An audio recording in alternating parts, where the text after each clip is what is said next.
name is Elsa. My last name is Escobedo Lopez.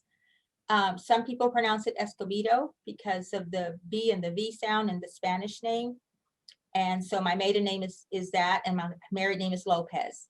Okay. And so I'm an occupational therapist of 32 years, and I'm a certified ergonomic assessor. And I specify mostly in office ergonomics, but I do have industrial rehab experience as well. And tell me about your OT training. You know, when I Sure. go to those OT conventions, everybody wants to know, where'd you go to school and when'd you graduate? And that whole Sure. So A long time ago. yeah.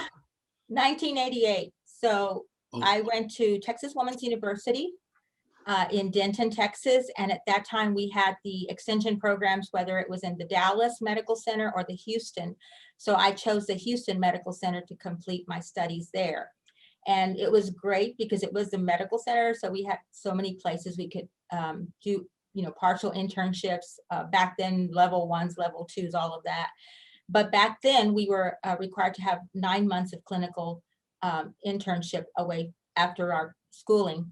So I went to Houston to do my psych rotation at a hospital in the psych intensive care unit. I loved it. I'm a mental health strong therapist, but I didn't choose that as my, long-term. I also went to San Antonio to be able to be home for a little bit. I was at the Children's Rehabilitation Center. It's part of the Easter Seals. Oh. And lo and behold, I went to Odessa, Texas, if you've ever heard of it, Midland, Odessa, West Texas, oil pump jacks.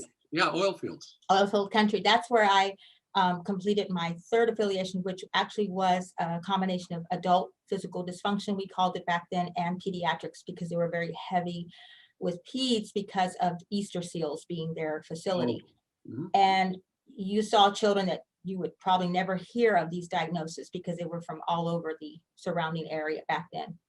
Oh. Every internship was great, a lot of experience. And I basically have never left Texas to work, but I've been all over Texas and worked in 6 cities. I've lived in 6 different places. I'll live and die in Texas, but I like to travel. At some point you turned your focus to ergonomics, and obviously we're a shoulder therapy products company, and so Yes, sir. we share your thoughtfulness there. Of course. Tell us how that came about. Well, when I was in Odessa, I actually met my future husband of 32 years today. It's our anniversary.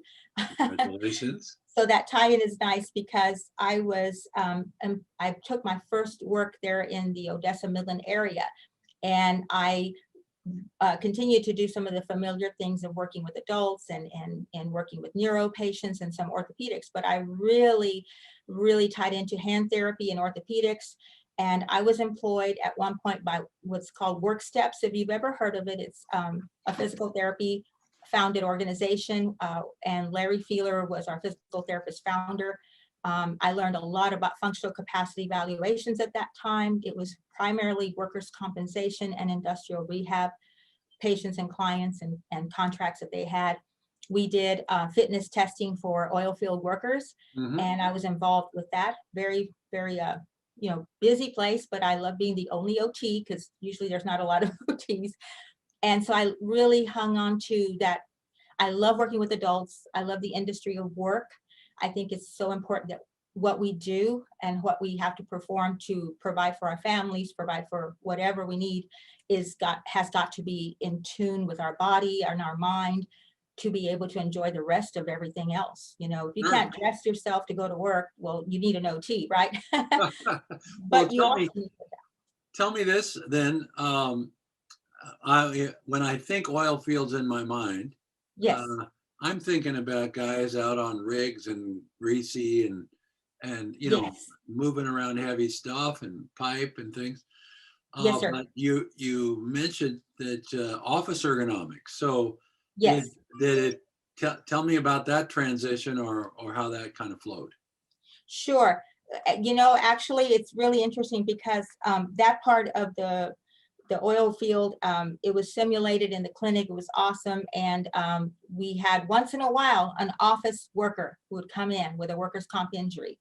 And so that really drew me in because I love working with upper extremity patients, people that had already, unfortunately, had surgery at that point. Maybe they had carpal tunnel releases, cubital tunnel releases, shoulder injuries, shoulder replacement, shoulder injuries, and hand especially, and all kinds. So that's where I started to get very excited about, I can help these people. I can help them because they're not, you don't think about them being in a heavy job, of course, but they're in a repetitive, type of work function for the fact that ergonomics is really important. I touched on it that early in my career. I didn't realize it, but I was going over to the county office and the county locations where they had the desk set up very poorly. And I was able to make recommendations to the supervisors, managers there, HR, to make modifications, not only for my patient, but when the employees, the fellow employees would look at that employee's situation. They're like, hey, how come we don't have that set up in our desk? So they realized there were some changes that needed to be made. And then again, I saw people that unfortunately they were already at the very most risky situation where they had already been hurt, and I was rehabilitating people, but it was based on poor ergonomics, just horrible ergonomics, if I have to say Well, that. let me back you up there a minute. It sounded like in the beginning you had some work hardening kind of things set up for the people who worked on the rigs, but We did. you started to get into the occasional office worker Yes, sir. who had problems. And, Yes. And then you talked about some things. Let me just talk about the shoulder for a minute. Sure. Were you already seeing, I just from the way you've described it, maybe we're talking, this is 20 years ago when, right. Were you already seeing people with forward head posture and winging scapula and irritated supraspinatus at that point? Yes, sir. We were seeing people with those situations, with impingements, peripheral and vascular injuries. Thoracic outlet was another. Later on, as far as my training too, and working with hand surgeons, I got more of that here in San Antonio. But before then, we saw shoulder injuries, and physical therapy, as you know, also saw shoulders. We're kind of fighting for the shoulder patients. Right. That whole thing. But I think it comes down to your expertise, your knowledge, your base of what you know that you can bring forward to that particular patient's needs. So yes, sir, we were seeing a lot of shoulder patients, elbow, but definitely some were surgical and some weren't. Even though the word ergonomics was, just creeping into our regular vocabulary at that time. That's exactly right. Did you meet any resistance when you got into talking about office situations? It was tricky being a therapist that had not as much of experience as I do today, and the level of I guess you're selling yourself as a therapist to companies, to HR companies. And so for them, it was like, oh, we have to make this modification. But then it was also, oh, but you know what? Your patient won't be having the issues anymore. And it was really a lot of talking to them about how do you prevent further injuries? How do you prevent bottom line work-related injuries that cost a lot of money for surgery that could have been prevented? So it was a little resistive, but I think if we explain things well and showed the outcome, the people that were there, they either went with it. I don't think I had any resistance that nobody did. You just have to really sell your point across. Now you've mentioned that you're doing telehealth kind of work on ergonomics, and for those private practice PTs. And are you you're strictly private practice at this point? Am I? Yes, I am. Yes, I'm an entrepreneur. How long have you been doing that? Sure. I've been in private practice, since 2016. I started working with veterans, and I became a provider for veterans. And I really wanted to be a mobile therapist, and that wasn't heard of too much back then. It started to really evolve. And so I see what's equivalent to someone that might be a Part B Medicare patient that is pretty functional, but they need that, continual therapy or to really enhance those more refined skills. So I started seeing veterans, and even there were veterans that worked from the home and had offices in their home setup. Were you billing Medicare or the VA for that coverage? It's actually through the VA. I was a Tri-West provider, so I provided for, which is now, it used to be called Tri-West, Tri-East. It's now all mostly Tri-West. Right. It's not TRICARE because these are veterans that are either some are retired and some are working, but they're not direct government, like working for the military. They're working for GS and other positions like that. Uh-huh. Yeah. And then does that allow you to work telehealth wise outside of the state of Texas based on their Right. Good question, sir. For me, with the private practice, because I no longer really, I have a few veterans that I'm still trying to continue to service, but I found that it was very difficult as an entrepreneur. I went through the difficulty of insurance billing and claims and the system. And so I felt like, I love serving the veterans. I highly, respect that. And I have a son who's a veteran, but mostly I realized that my specialty, my niche would be, I can still go towards the upper extremity rehabilitation and ergonomics, and it can be done virtually. So then I started to see adult patients that needed that therapy as an entrepreneur. I really didn't, I would say that if I saw a veteran, it's because it was a special case that they really wanted me to see them. Okay. Are you billing? I mean, gosh, you're going to take me some places I didn't think we'd go here. Oh, that's okay. Are you billing cash pay for those people? Yes, I am. Yes, sir. It's been very good. And then the part about you asked, I'm sorry, about seeing out of state. Because of my licensure, I can see people anywhere in Texas. But if I'm going to see them outside, I have to get the other multiple license, and get that organized and set up. So for now, I just felt like I could, there's a lot of Texans, so we can service Texas.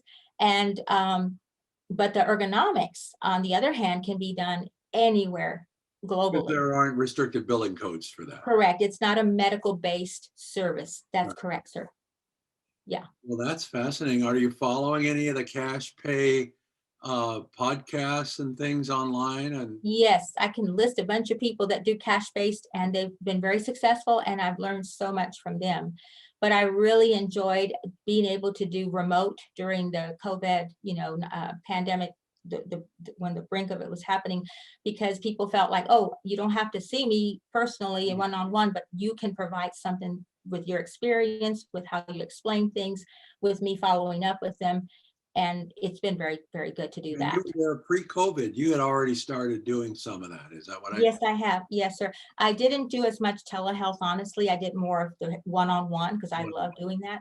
But then I knew we had to pivot and shift. And this is where the evolvement of the remote ergonomic assessment, comes from, because I decided I need to be trained and updated more in office ergonomics, as that's what I want to be pursuing. So I did that last year. I was so thankful that I did. And I can incorporate my therapy background, with the ergonomics as well. Well, break it down for me. Tell me how you take a patient through a virtual assessment. Yes, If you I'll don't, give you a list of what I do. Yes, well, we first start off, finding out the patient will approach me, and I do what's called a discomfort survey. So I find out what's going on with you, what's happening, the different areas, because we know there's physical problems, but there could also be some we call behavioral ergonomics. Maybe there's some habits that they haven't developed, or habits they have found themselves not doing that they did maybe in the office before they have to stay home. So I focus a lot on the work from home clients, but I also can see people at their home, which I have.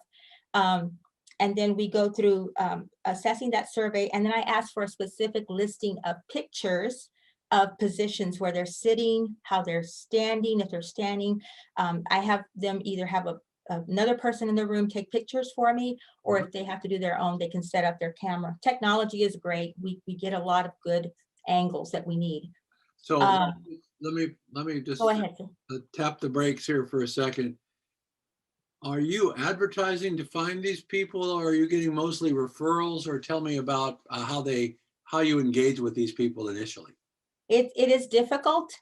People don't understand that they need ergonomics. They really don't. You have to market, a lot of what is needed. So if I work with a small company, a business, and it's HR and they're needing, an assessment, that's usually the easiest thing to do. But if I'm needing to do like working with individuals, that can be word of mouth, which is one good way of doing that, or it could be with, my marketing efforts.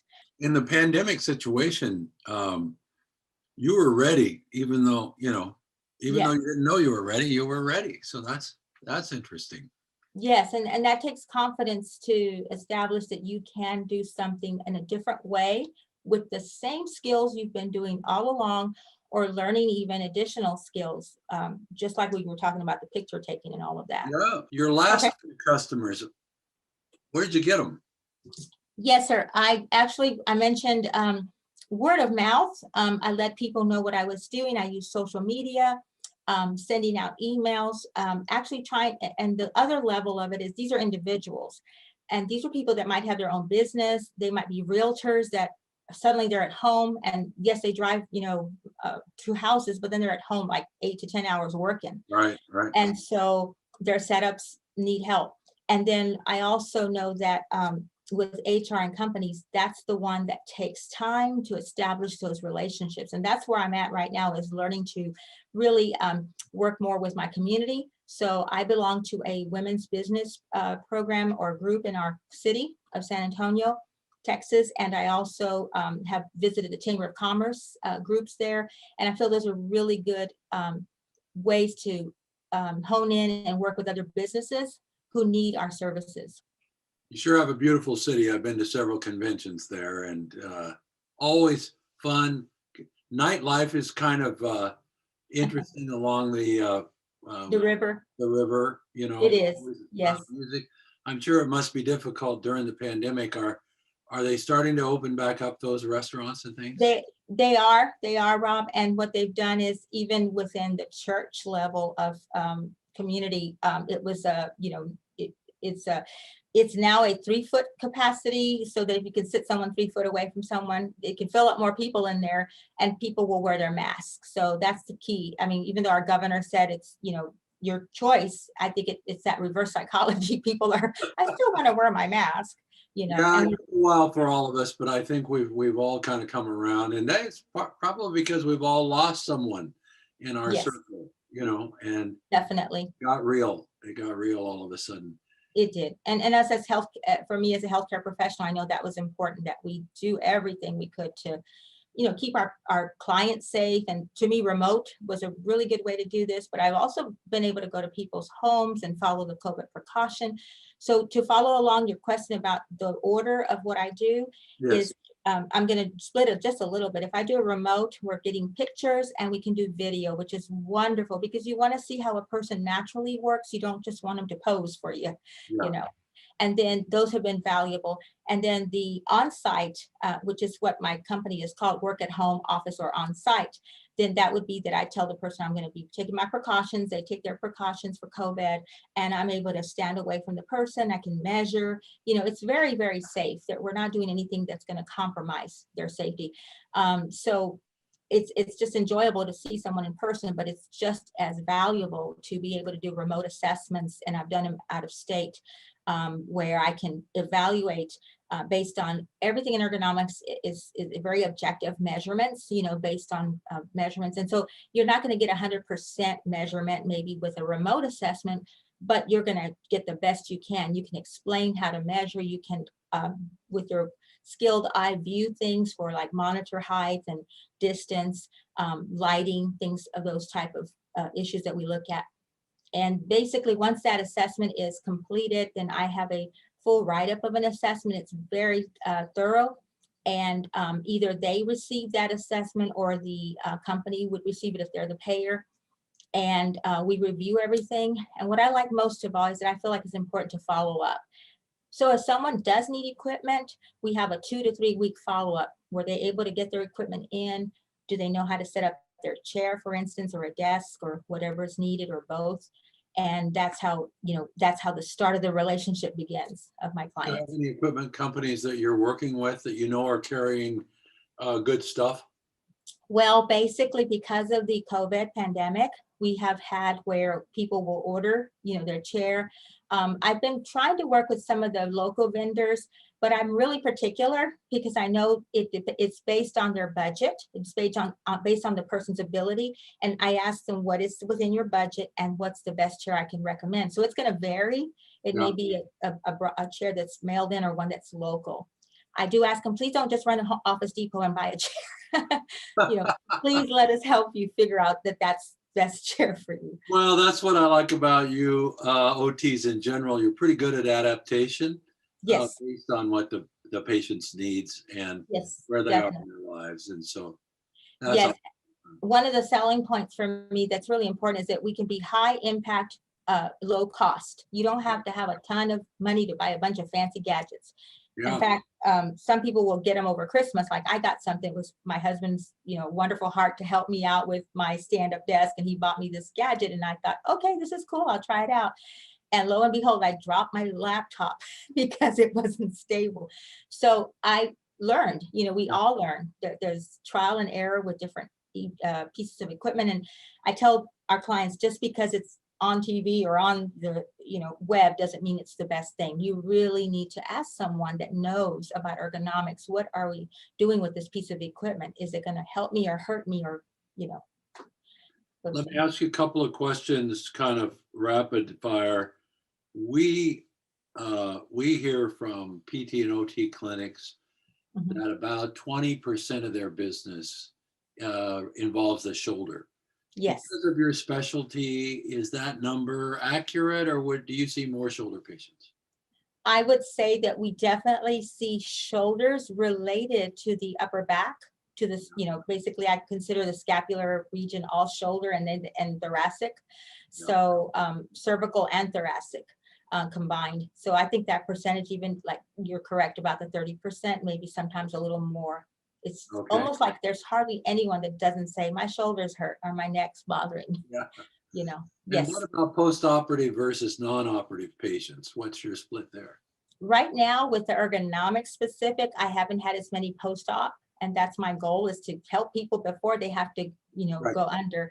And I worked with some wonderful hand specialists in the San Antonio area. I think all of their goal is to prevent surgery, and they can still benefit their patient by education, by, really looking at what's going on with their shoulder. Is it something that can be non-operatively addressed? Or if it has to be, then we go with that. I think prevention is just as important, but the majority for me right now are non-operative, but there are shoulder issues. There's some loss of range of motion, strength, postural changes that are occurring, whether it's because they've been on a computer for a long time or before they started to get into more use of their computer with increased hours of work, especially during the pandemic. Right. So now I suspect that given your background, you not only recommend changes in their ergonomic setup, but you probably are recommending some home exercise for for corrective work. We touched on it a little bit yesterday, talking about anterior pelvic tilt. Yes, sir. And I'm assuming that you're seeing quite a bit of that from people leaning into their computers. That, yes, and also just the prolonged sitting and the condition that they might be in themselves physically. They're not very well conditioned and not very strong. Those core muscles aren't getting, the weight bearing of the, eliminating the weight bearing of the upper extremities into just the core and the lower back. It's causing a lot more, that discomfort. Plus, you're right, the chair may not be adequate. It might not have a tilt ability. They're not sitting in their chair properly. Maybe the depth is off, and they don't want to pinch the back of their legs, but they also don't want to, sit all the way back in their chair. So those modifications can be made, like we talked about, but also postural. And you mentioned, like, to me, when I looked up RangeMaster as learning about this program, I thought, wow, this is awesome. This is a very simple but important concept that it can be very diverse in all directions of shoulder needs. But the majority of the ergonomic needs that I see are related to shoulder and the neck and the back. Well, we certainly are finding out as we age that it's all connected. Oh, yes, of course. Yes. So part of that being an OT as well, and just the need for being well-rounded in what anything that you do is to include that health benefactor of, helping your client know they need to instill an exercise program. They need to do some breaks. They need to walk around the block. They need to get some sun. They need to just start squatting. Squats are so important for our lower back, as you know. And all of that is included in, what I can provide someone. If they do need therapy, then we're talking about, me doing formal therapy. That's a different part of my program. That would be a patient. But you might be cueing them to get up every 30 minutes and walk a little bit. Yes. To get out for a walk once a day, just to kind of get the, get them out of that kind of constant seated position. Do you have any little in the chair exercises you recommend? Do you? Yes. The biggest. Yes, sir. The biggest thing is to get away from the center of your body, because you're always in this position. You're always together. So we talk a lot about elongation, abduction, getting away from the body, opening up the pectoral muscles and stretching. Also above head, because they're never above head. They're always, down here. So stretching up, and then the breathing, diaphragmatic breathing that goes with it. In and then slow. Just really getting away from that posture that they're in for so long. As you know, doorway stretches are important. And I know you all have the pulley system, which is something that all therapists are familiar with, but every person could have a pulley in their home, and it would be great because they have something to go to. It's a visual kinesthetic reminder. Exactly. They might say, well, I moved my arms. Like, yeah, but how far did you move them? The pulley makes you go. Yeah, I have to tell people all the time, there's no magic in the pulley, the rope, or the two handles. It's all in the reminder that you Which is what people need. Range. Exactly. That's what people need. I like to include, like, if they need a therapy, want to get a little tubing program or something. And of course, they have to make sure that they don't have any medical diagnosis or something that causes more discomfort, then we would advise, accordingly. But in general, some people work so many hours in front of their computer and they're not getting the movement that they need, the exercise. Well, let's just close by saying the name of your company, and I'm assuming you must have a website. Yes, sir. So what I'm doing right now, I'm in the process of changing my website because my name is so long. It was called Work at Home Office or On-Site Ergonomic Consultant, because I really wanted people to know that work at home is what I can help you with. I really want to target on that. But my husband's really cool. He used to be in the media, so we call it Wahoo, which is WAHOO. And I have an email address. I'm gonna say it right now, because just so that you know, and I'm actually in the process of getting my website put together. So it will be ready here in the next few days. But it's my website is Elsa EL for Escobedo Lopez, Elsa EL at Wahoo Ergonomics. Wahoo Ergonomic ErgoConsult.com. See, I'm trying to shorten my name. I have an Instagram account that's called OTR Ergo Consult. So you can just find me probably by my first name, Elsa Lopez. But that's important. I'm also on LinkedIn. You can find me there, because I want to be able to target in on the HR companies, the supervisors, managers, especially small businesses. They really need this. And I have a Facebook that is a public one called Ergonomically Speaking. And I'm in the process of launching today a private group of, it's called Ergo OTs. And it's called the Optimum Fitters, because I think OTs make excellent ergonomists. And so I want to support my OT colleagues as an entrepreneur. I want to help them to understand the importance of how we can make a difference in helping people with their ergonomic needs. So I'm launching off that today, because this is also OT months. National OT month starts in April. A lot going on. Elsa, you're inspiring to hear all the things that you've got going on there, and especially in the pandemic situation with so many people working from home, you're what everybody needs. So, well, I appreciate that, and I will be happy to share all of my little links. Maybe I can send them to your website, to your Facebook page. We'll when I get all that. You, and maybe you could link back to us where it's appropriate, and Happy to. We'll just share our audiences back and forth. Yes, definitely want to let people know that ergonomics is so important. It helps us to move forward in our life. It's about balance. Your leisure time is affected by your work. If you can't enjoy what you do after you are working all day and your shoulders are killing you. Yeah. You know, you've got to do something because you can't enjoy, like I have a 5-year-old grandson I love, you know, playing with outside and moving and all that. And that's what keeps me young. So, and Yeah. moving. Bless your heart. Thanks for joining us today. And Thank you. when we get these clips put together, we'll send you a copy. Okay, I appreciate that. Thank you so much. Thank you very much. Bye-bye. Take care. Happy Easter.